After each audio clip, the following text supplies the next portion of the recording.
नमस्कार।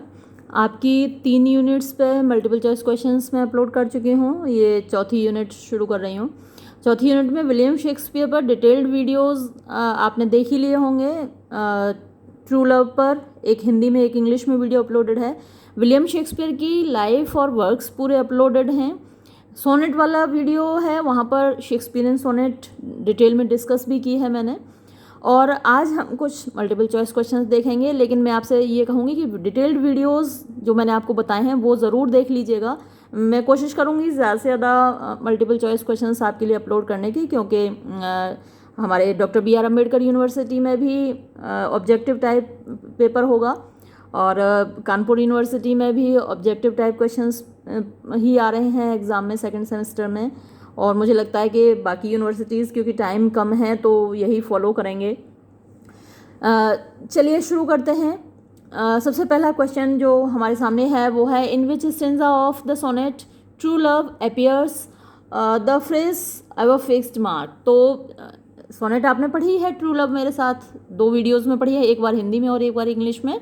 तो आपको याद होगा कि ये जो एवर फिक्स्ड मार्क है ये फ्रेज कौन से स्टेंजा में है। Stanza first, stanza second, stanza third, stanza fourth. तो ये जो फ्रेज है वो स्टेंजा सेकंड में आती है।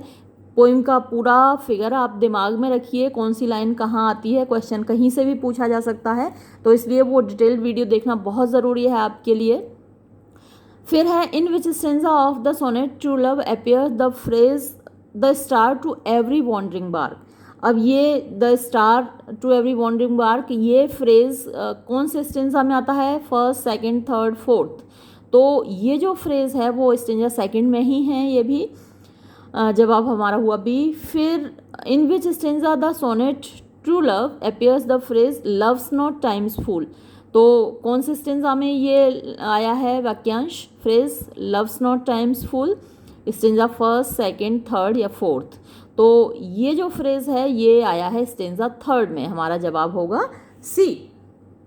फोर्थ क्वेश्चन है, what does the phrase the age of doom suggest. तो ये जो फ्रेज है एज ऑफ डूम, इसका क्या मतलब है, the beginning of the creation, the middle of the creation, the end of the creation या नन ऑफ दोज।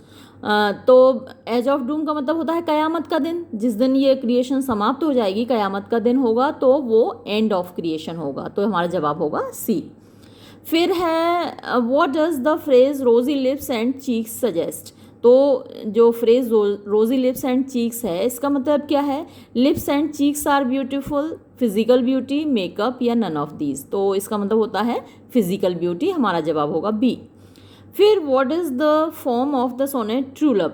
जो ट्रू लव सोनेट है उसकी फॉर्म क्या है, इंग्लिश सोनेट है, इटालियन सोनेट है, फ्रेंच सोनेट है या नन ऑफ दीज। तो ये इंग्लिश सोनेट है, शेक्सपियरियन सोनेट भी इसको बोलते हैं। ये अर्ल ऑफ सरे ने ये पैटर्न दिया था। आप सोनेट वाला वीडियो ज़रूर देखिएगा, उसमें पूरी तरीके से आपको पता चलेगा कि सोनेट कैसे शुरुआत हुई और इंग्लिश में कैसे आई, और इंग्लिश का पैटर्न क्या है, इटालियन पैटर्न क्या है, दोनों में डिफरेंस क्या है, मिल्टॉनिक सोनेट कैसी है। तो वो सारा कुछ आपके लिए जानना बहुत ज़रूरी है, क्योंकि सोनेट जो टॉपिक है वो आपके लिए सबसे ज़्यादा इम्पॉर्टेंट है। यहाँ जितने भी पोइटिक फॉर्म्स दी हुई हैं आपके सिलेबस में, इसलिए वो वीडियो मैंने बहुत डिटेल में बनाया है आपके लिए। वो सारी जानकारी आपके दिमाग में होना बहुत ज़रूरी है। फिर नेक्स्ट क्वेश्चन है, what is the rhyme scheme of the sonnet true love. तो राइम स्कीम आपको याद रखनी है इंग्लिश सोनेट की या शेक्सपियरियन सोनेट की। जो राइम स्कीम है वो क्या है। अब देखिए, a b b a c d c d, या फिर a B C D E F g g, या a b b a c d c. ये सारी राइम स्कीम्स आप कौन सी किसकी है ये आपको वहीं उसी वीडियो में पता चलेगी जो सोनेट पे वीडियो है। तो इनमें से कोई इटालियन पैटर्न है, मिल्टॉनिक पैटर्न है, और तो अलग अलग पैटर्न हैं ये, लेकिन जो ट्रू लव का पैटर्न है वो बी है, ये वाला A B C D E F G. तो शेक्सपियर की सोनेट का यही पैटर्न रहता है, यही राइम स्कीम रहती है। ए बी पहला क्वार्टेंट, सी डी दूसरा क्वार्टेंट, ई एफ तीसरा क्वार्टेंट, और जी ये राइम्ड कपलेट होता है एंड में। तो ये थे कुछ क्वेश्चन।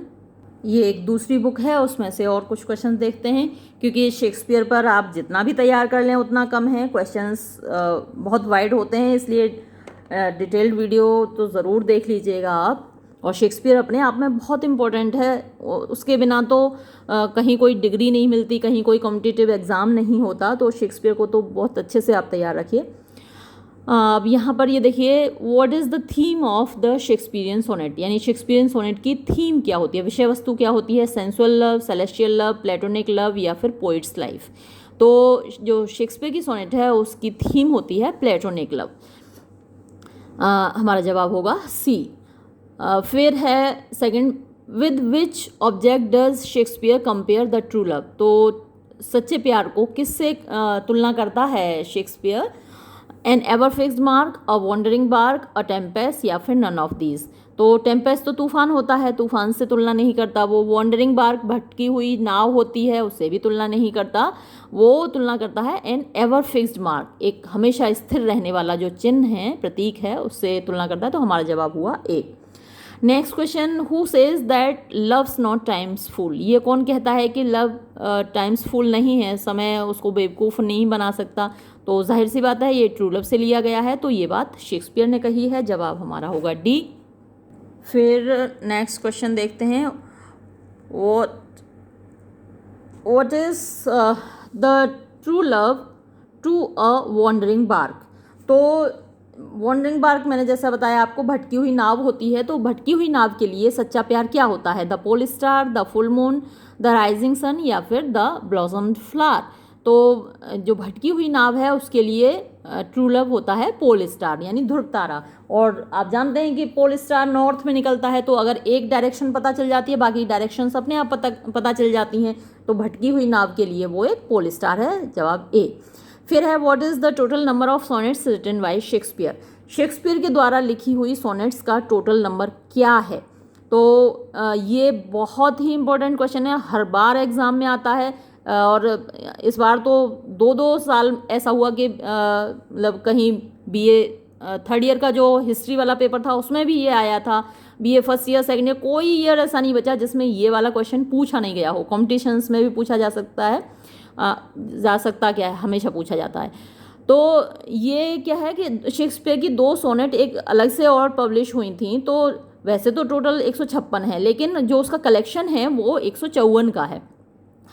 154 सोनेट्स इन टोटल हैं उसके कलेक्शन में। तो ये नंबर आप ज़रूर याद रखिएगा, 154 सोनेट्स टोटल शेक्सपियर की कलेक्शन में हैं। तो जो हम यहाँ पे मार्क करेंगे 140, 45, 50 और 54 दे रखा है, तो इसमें से हम 154 को मार्क करेंगे, ये ज़रूर याद रखिएगा आप। फिर है, वैसे तो मैं हर एक चीज़ के लिए कहती हूँ क्योंकि सारी चीज़ें अपने आप में इतनी इम्पोर्टेंट हैं, आपको सब याद रखना ही है बच्चों। फिर नेक्स्ट है, the total number of sonnets address to a dark lady by Shakespeare. अब ये जो 154 सोनेट्स हैं ना, ये 2 भागों में बटी हुई हैं। यानी कुछ सोनेट्स तो एक डार्क लेडी है, उसको एड्रेस्ड हैं, यानी उसको संबोधित हैं, और कुछ सोनेट्स मिस्टर WH को एड्रेस्ड हैं। तो नंबर आपको याद रखना है कि कितनी सोनेट्स डार्क लेडी को एड्रेस्ड हैं और कितनी सोनेट्स मिस्टर WH को एड्रेस्ड हैं। तो डार्क लेडी को 20, 25, 28, 30, तो इसमें से 28 सही जवाब है। 28 सोनेट्स ऐसी हैं जो कि डार्क लेडी को एड्रेस्ड हैं। फिर है, what is the total number of sonnets addressed by Shakespeare to mister WH। यानी मिस्टर WH को कितनी सोनेट्स एड्रेस्ड हैं। अब 28 जब डार्क लेडी को हो गई और टोटल 154 हैं, तो कितनी बची, 126, 128, 130 या फिर 135। माइनस कीजिए तो कितनी बची, 126 बची। तो हमारा जवाब होगा ए। फिर है, how many quatrains does Shakespearean sonnet have, कि एक शेक्सपियरियन सोनेट में कितने क्वाट्रेंस होते हैं, 1, 2, 3, 4। तो अभी बात हुई थी जब हम लोगों ने उसकी राइम स्कीम देखी थी, तो 3 क्वाट्रेंट थे ना, AB AB एक क्वाट्रेंट, CD CD दूसरा क्वाट्रेंट, EF EF तीसरा क्वाड्रेंट। तो हमारा जवाब हुआ c. The Shakespearean sonnet is rounded off with a. Rounded off का मतलब होता है अंत होना, यानी शेक्सपियरियन सोनेट का जो राउंड ऑफ होता है मतलब कि अंत होता है, एंडिंग होती है, वो किससे होती है, क्वाड्रेंट से, कपलेट से, टर्सेट से या फिर सेस्टेट से। तो अभी हमने राइम स्कीम देखी थी A B C D E F और लास्ट में क्या आता है जी यानी कि कपलेट, एक दोहा राइम्ड कपलेट आता है, तो हमारा जवाब होगा बी। नेक्स्ट क्वेश्चन है after which quadrant does the caesura come in the Shakespearean sonnet. तो जब मैंने आपको सोनेट पढ़ाया था तो उसमें मैंने आपको सिज्यूरा वोल्टा बताए थे। सिज्यूरा पॉज होता है और वोल्टा टर्न ऑफ थॉट होता है। तो ये जो दोनों चीज़ें हैं ये इटालियन सोनेट के मार्किंग फीचर्स हैं। तो जो इटालियन पैटर्न फॉलो करते हैं वहाँ ये सिज्यूरा और वोल्टा पाया जाता है। तो ये क्वेश्चन मेरे हिसाब से शेक्सपियर के संदर्भ में तो नहीं पूछा जाना चाहिए, क्योंकि ये इटालियन पैटर्न में मिलते हैं सिज्यूरा और वोल्टा। आप याद ज़रूर रखिएगा, सिज्यूरा का मतलब पॉज होता है और वोल्टा का मतलब टर्न ऑफ थॉट होता है। और ये 8th लाइन के एंड में होते हैं, यानी सेकंड क्वाड्रेंट जहाँ ख़त्म होता है वहीं सिज्यूरा होता है और 9th लाइन से टर्न ऑफ थॉट शुरू हो जाता है। तो अब मेरे हिसाब से ये जो आंसर है नन ऑफ दीज होना चाहिए, क्योंकि शेक्सपियरियन सोनेट में सिज्यूरा वोल्टा नहीं होते हैं, क्योंकि वहाँ 3 क्वाड्रेंट हैं और वो एक फ्लो में चलते जाते हैं। जैसे यहाँ भी जब आप ट्रू लव पढ़ते हैं तो वहाँ फ्लो चलता रहता है तीसरे क्वाड्रेंट में भी। तो यहाँ मेरे हिसाब से ये होगा नन ऑफ दीज। लेकिन वैसे आप याद रखिए कि जो सिज्यूरा होता है वो 8th लाइन पर यानी कि सेकंड क्वाड्रेंट के बाद होता है। फिर नेक्स्ट क्वेश्चन है which among the following is the poem written by Shakespeare. इनमें से कौन सी पोएम है जो शेक्सपियर ने लिखी है? Venus and Adonis, essay on man, church going, my last duchess. तो अब आप कह रहे होंगे कि इनमें से तो कोई भी नहीं है, क्योंकि आपके सिलेबस में जो पोइम्स हैं उनको आप पहचानते हैं। चर्च गोइंग को आप पहचानते हैं कि फिलिप लार्किन ने लिखी है, माई लास्ट डचेस को आप पहचानते हैं कि ये रॉबर्ट ब्राउनिंग ने लिखी है, एसे ऑन मैन को आप पहचानते हैं कि ये अलेक्जेंडर पोप ने लिखी है ना। 3 को तो पहचानते ही है ना। और तो फिर बची कौन सी? वीनस एंड एडोनाइस को नहीं पहचानते, क्योंकि ये आपके सिलेबस में नहीं है। तो जो बची है ना वही आंसर है वीनस एंड एडोनाइस। ये शेक्सपियर की लॉन्ग पोएम है। 2 लॉन्ग पोएम उसने लिखी हैं, वीनस एंड एडोनाइस और दूसरी है द रेप ऑफ ल्यूक्रेसी। तो इनके नाम भी आप याद रखिए। फिर नेक्स्ट क्वेश्चन है हु रोड द पोएम ल्यूक्रेसी। देखिए ल्यूक्रेसी का भी मैंने आपको बताया। तो ल्यूक्रेसी कविता किसने लिखी? मिल्टन, शेक्सपियर, जॉन डन या फिर टॉमस ग्रे। तो ल्यूक्रेसी जो कविता है वो शेक्सपियर ने लिखी है। हमारा जवाब होगा बी। नेक्स्ट क्वेश्चन देखिए विच figure of speech is used in the following line. तो ये लाइन वहीं से ली गई है, आपके लिए जो पोएम है सिलेबस में आपके ट्रू लव से ली गई है। It is a star to every wandering bark. तो यहाँ कौन सा फिगर ऑफ स्पीच हुआ? सिमिली, मेटाफर, ऑक्सीमोरॉन या फिर हाइपरबल। तो आपने पहचान ही लिया होगा कि हर भटकती हुई नाव के लिए ये स्टार है, जो सच्चा प्यार है, सच्ची मोहब्बत है, वो एक स्टार का काम करती है, एक ध्रुव तारे का काम करती है। तो अगर यहाँ पर it is like a star होता तो ये सिमिली हो जाता। अब उन्होंने बोला इट इज़ अ स्टार, तो ये क्या हुआ? मेटाफर हुआ। तो हमारा जवाब होगा B. Next question which figure of speech is use in the following. तो ये जो लाइन है यहाँ पर कौन सा फिगर ऑफ स्पीच यूज़ हुआ है? लव्स नॉट टाइम्स फूल, कि जो प्यार है उसको वो वक्त का बेवकूफ़ नहीं है, ये वक्त उसको बेवकूफ़ नहीं बना सकता। तो टाइम को यहाँ पर पर्सोनीफाई किया गया है, लव को भी पर्सोनीफाई किया गया है, क्योंकि बेवकूफ़ तो इंसान होता है। तो यहाँ फिगर ऑफ स्पीच क्या हुआ? Personification, apostrophe, alliteration, hyperbole. यहाँ पे फिगर ऑफ स्पीच हुआ पर्सोनिफिकेशन। अच्छा, फिगर्स ऑफ स्पीच पे एक बड़ी लंबी मेरी वीडियो है 2 घंटे की, उसको ज़रूर देख लीजिए, क्योंकि सारे फिगर्स ऑफ स्पीच आपको मालूम होने चाहिए, तभी तो आप जवाब दे पाएंगे या फिर आप बता पाएंगे कि यहाँ कौन सा फिगर ऑफ स्पीच है। तो हालांकि आप लोगों को थोड़ा आलस आता है, आप लंबी वीडियो देखते ही डर जाते हैं और उसको देखते ही नहीं है। बेटा मैंने भी मेहनत की है उसको बनाने में, थोड़ी मेहनत आप भी कीजिए उसको देखने में। तो वो क्योंकि इधर पोइट्री है सेकंड सेमेस्टर में, तो आपके लिए सारी पोइटिक डिवाइसेस के बारे में जानना बहुत ज़रूरी है। जितने भी डिवाइसेस पर वीडियो अपलोडेड हैं उनको सबको देख लीजिए और फिगर्स ऑफ स्पीच वाला ज़रूर देखिए, बहुत डिटेल्ड वीडियो है। अच्छा, एक चीज़ और, आप पोइम को बहुत ध्यान से पढ़िए। पोइम्स मैंने अपलोड की हुई हैं, 1-2 जो रह गई हैं उनको भी जल्द अपलोड करने की कोशिश करूँगी, क्योंकि अब जैसे ये है लव्स नॉट, यहाँ पर ब्लैंक स्पेस छोड़ देगा एग्जामिनर, है ना, और फूल, और फिर आपको यहाँ 4 ऑप्शन दे देगा। तो आपको मालूम होना चाहिए कि लव्स नॉट और फूल, इनके बीच में क्या आएगा, टाइम्स आएगा। और ये आप कब बता पाएंगे, जब आपने पोइम ध्यान से पढ़ी होगी। या ऐसे ये है, it is a star to every, और फिर ब्लैंक स्पेस छोड़ देगा एग्जामिनर, आगे बार्क कर देगा। तो आपको मालूम होना चाहिए एवरी के बाद यहाँ वॉन्डरिंग आएगा। तो बहुत बारीकी से आप पोइम्स को पढ़ लीजिए, क्योंकि फिल इन द ब्लैंक्स भी आपके जो मल्टीपल चॉइस क्वेश्चंस होंगे, जैसे कि आपने देखा था आपके फर्स्ट सेमेस्टर में भी आए थे, वैसे ही इस बार भी ज़रूर आएंगे। तो ऐसा नहीं है कि मल्टीपल चॉइस क्वेश्चन बेस्ड आपका क्वेश्चन पेपर है, एग्ज़ाम है, तो आप केवल एमसीक्यूज़ ही पढ़ें। जो डिटेल्ड वीडियो हैं उनको ज़रूर देखें। ये एक और तीसरी बुक है, इसके भी क्वेश्चंस देख लीजिए। अ शेक्सपियन सोनेट कंसिस्ट ऑफ, ये तो आप आराम से बता ही देंगे, 3 क्वार्टरन्स एंड अ कपलेट। तो शेक्सपियर की सोनेट में 3 क्वार्टरन्स और कपलेट होते हैं, तो हमारा जवाब होगा ए। ऑक्टेव सेस्टेट तो होता नहीं है, ये इटालियन सोनेट में होता है, या मिल्टोनिक सोनेट जो आप पढ़ेंगे, बल्कि पढ़ेंगे क्या, पढ़ चुके हैं आप, ऑन हिज ब्लाइंडनेस मैंने अपलोड की हुई है, तो वहाँ ऑक्टेव और सेक्सटेट होता है। और ये 4 कपलेट्स एंड 2 क्वार्टरन्स, ऐसा तो हो ही नहीं सकता, 14 लाइन तो कुल ही होती हैं, तो 4 क्वार्टरन्स और 4 कपलेट्स, अच्छा 4 क्वार्टरन्स और 4 कपलेट मिला के 4 दूनिया 8 और 2 क्वार्टर 8 दूनी 16, फिर भी ज़्यादा हो जाएंगी, है ना, 14 लाइन्स ही तो होती हैं, तो ये भी नहीं हो सकता। हमारा जो जवाब होगा वो ए होगा। शेक्सपियर कंपोज्ड, तो ये क्वेश्चन तो आप पहले ही जान चुके हैं, 154 sonnets. Shakespeare was a poet, a dramatist, both a poet and a dramatist, a novelist. तो हमको यहाँ जो मार्क करना है वो both a poet and a dramatist को मार्क करना है, यानी कि सी जवाब देना है। वो एक पोइट भी था और एक ड्रामेटिस्ट भी था।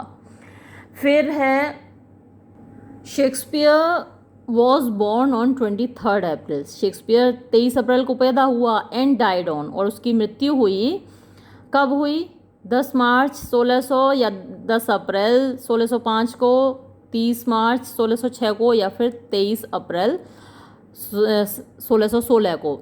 तो ये शेक्सपियर की बारे में कहा जाता है कि जिस दिन पैदा हुआ, जिस तारीख को वो पैदा हुआ, उसी तारीख को उसकी मृत्यु हुई, यानी 23 अप्रैल को ही वो पैदा हुआ और 23 अप्रैल 1616 को उसकी डेथ हुई। और लाइफ के बारे में मैं पहले ही आपको बता चुकी हूँ, तो आप परिचित होंगे ही कि उसकी मृत्यु और उसका जन्म कब हुआ, आपको जानना बहुत ज़रूरी है। कहाँ हुआ ये भी जानना उतना ही ज़रूरी है, स्ट्रैटफोर्ड ऑन एवन, इसको याद कर लीजिए। एवन नदी है और एवन नदी के किनारे स्ट्रैटफोर्ड गांव है जहां वो पैदा हुआ और वहीं पर उसकी मृत्यु हुई। तो स्ट्रैटफोर्ड ऑन एवन को आप याद रखिए, एवन नदी को याद रखिए, AVON एवन। और ये मैंने जो वीडियो बनाया था उसकी लाइफ पर वहाँ बताया है आपको। फिर how many sonnets were address to mister WH, ये आप पहले ही जान चुके हैं, 126 सोनेट्स हैं मिस्टर WH के लिए। How many sonnets address to dark lady, ये भी आप जानते हैं, 28 सोनेट्स हैं। चलिए, यहाँ तो कुछ नया नहीं मिला हमको ज़्यादा। Who is the contemporary of William Shakespeare, हाँ देखो कुछ मिला ना नया इस बुक में। तो विलियम शेक्सपियर का कंटेम्परेरी कौन है, कंटेम्परेरी माने समकालीन, उसके ही टाइम का और ऑथर कौन है। वर्ड्सवर्थ है, शेली है, बेन जॉनसन है, या TS एलियट है। तो विलियम शेक्सपियर का कंटेम्परेरी बेन जॉनसन है। ये सब लोग तो बहुत बाद में हुए हैं, वर्ड्सवर्थ, शेली ये रोमांटिक एज के हैं, TS एलियट मॉडर्न एज का है। तो उसका समकालीन बेन जॉनसन है। फिर which play does not belong to Shakespeare, इनमें से कौन सा प्ले शेक्सपियर का नहीं है। तो शेक्सपियर के सारे प्लेज के बारे में मैंने आपको बताया था डिटेल्ड वीडियो में, जब जो शेक्सपियर के लाइफ और वर्क्स पे मैंने बनाया था, तो आप पहचान ही लेंगे। हेमलेट, मैकबेथ, ओथेलो और जस्टिस, इनमें से शेक्सपियर का कौन सा नहीं है, जस्टिस नहीं है। बाकी तो सब शेक्सपियर के हैं ये तीनों, Hamlet, Macbeth, Othello, King Lear. Justice किसने लिखा है, जॉन गॉल्सवर्दी ने लिखा है। तो हमारा जवाब होगा D। तो ये थे मल्टीपल चॉइस क्वेश्चंस, मैंने 3 किताबों से आपके लिए सेलेक्ट किए और इसमें अपलोड किए हैं। लेकिन मैं जैसा कि आपको बार बार बताती हूँ कि ये मल्टीपल चॉइस क्वेश्चंस आपके लिए सफिशेंट नहीं होते, डिटेल्ड वीडियोस को ज़रूर देखिएगा। और ये वीडियो मैं यहीं समाप्त करती हूँ। धन्यवाद।